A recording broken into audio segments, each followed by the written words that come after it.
What's up, everybody? I'm Morgan Crosbie. Welcome to Cars and Crosbie.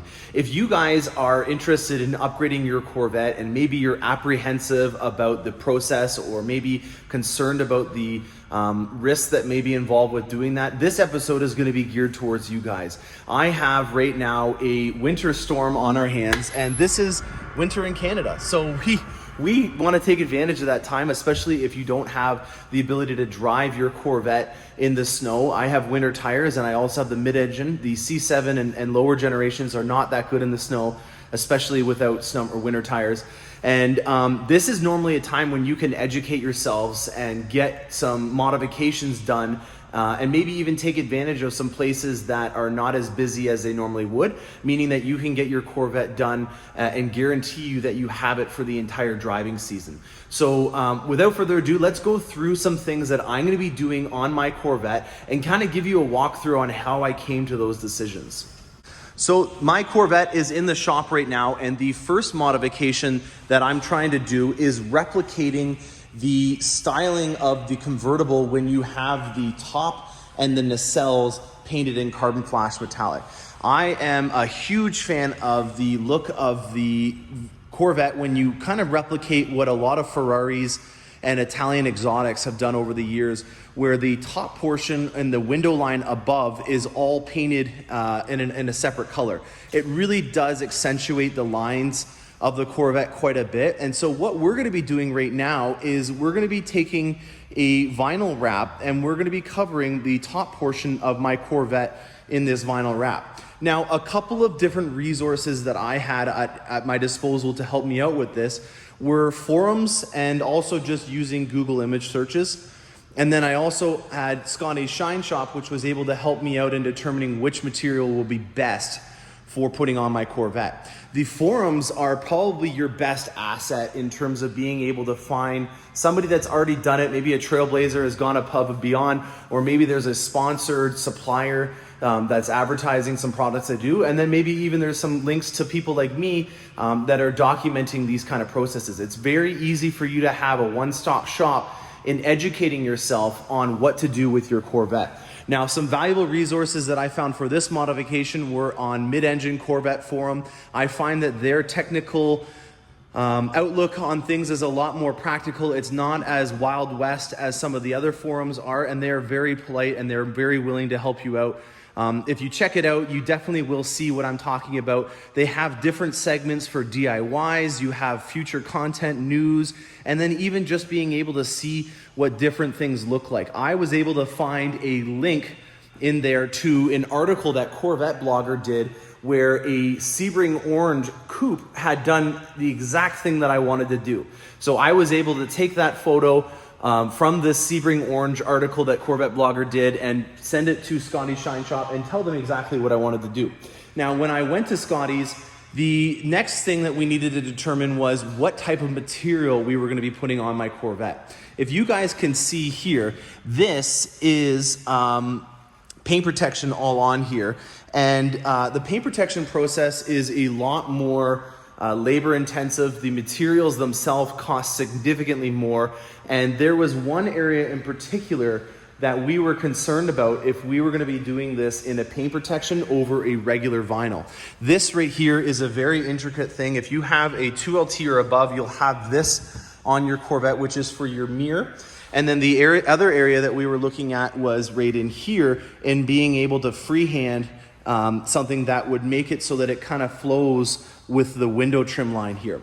That type of material was the vinyl at the end of the day, because it is a lot more cost effective and easier for us to be able to get such an odd surface to be able to work and be pliable over using the paint protection. The paint protection products are a lot thicker.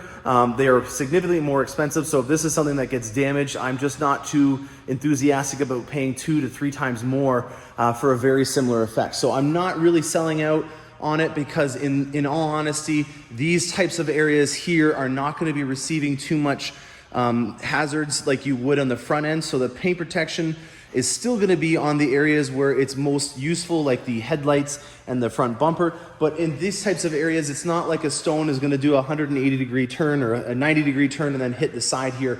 as often. So I'm confident that putting vinyl on here is a cost-effective solution, and it's gonna help out Scotty's Shine Shop in being able to put a product on here that is a lot easier to make it look like it was done from the factory. Now, another modification that I have coming through the pipes is the wheels. Now, you may be thinking, hey, Morgan's just bored. He's already got a fancy blue set of rims on there. I know he has the Trident spokes that he powder coated black, but there's a reason for my madness on this. I have the front lift option on my Corvette, and it is a Z51 with magnetic ride control. So this is an FE4 suspension. And with the E60 front lift option, it makes it very difficult for you to be able to drop the suspension like you can when you have the Z51 package.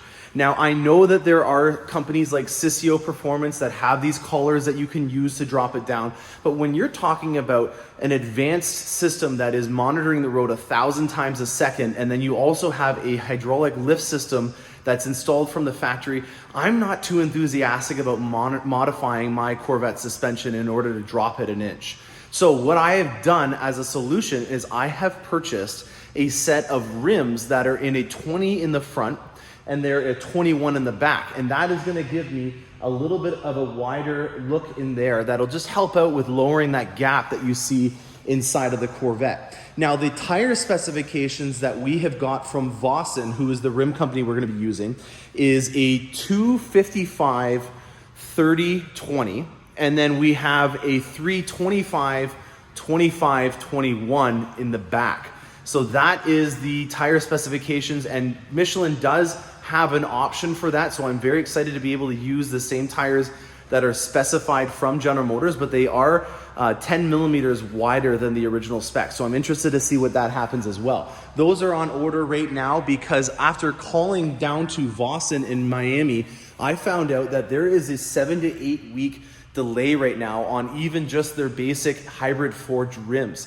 So if you're looking for the hybrid forged series, which is essentially an alloy rim that has got an extra special process to make it a little bit more durable and having the spoke patterns a little bit more intricate. We're not talking about the full forged series that would be like the Evo lineup. Those have got almost a 10-week delay on them right now. So if you guys are in the process of thinking about getting rims for your Corvette, unfortunately, this is the time that you need to be looking at doing it right now, as there is with everything right now in this pandemic, a huge delay on being able to get it. So just a healthy, a friendly heads up. If you're thinking about getting shoes for your new outfit, this is the time to be doing it, because by the time that stuff is gone outside, I will have my brand new Corvette shoes all put on there, and we will have a very fun driving experience ahead of us. So those are the two things that we're doing from an aesthetic perspective. I am also looking at exhausts.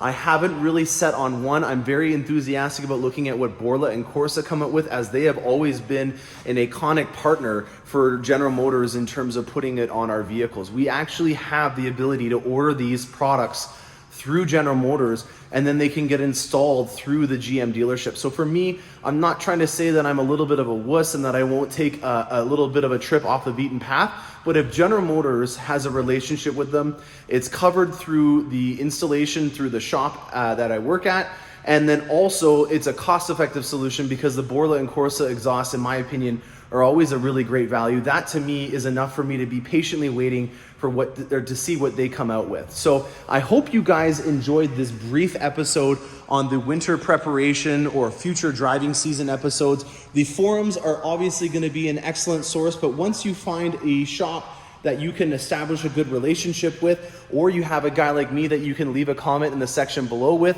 that is going to be your best asset on being able to get some upgrades done to your Corvette without you losing sleep about it, or without you losing money or damaging your Corvette. I hope you guys enjoyed that. If you did, please hit the like button. Thanks a lot, and happy motoring.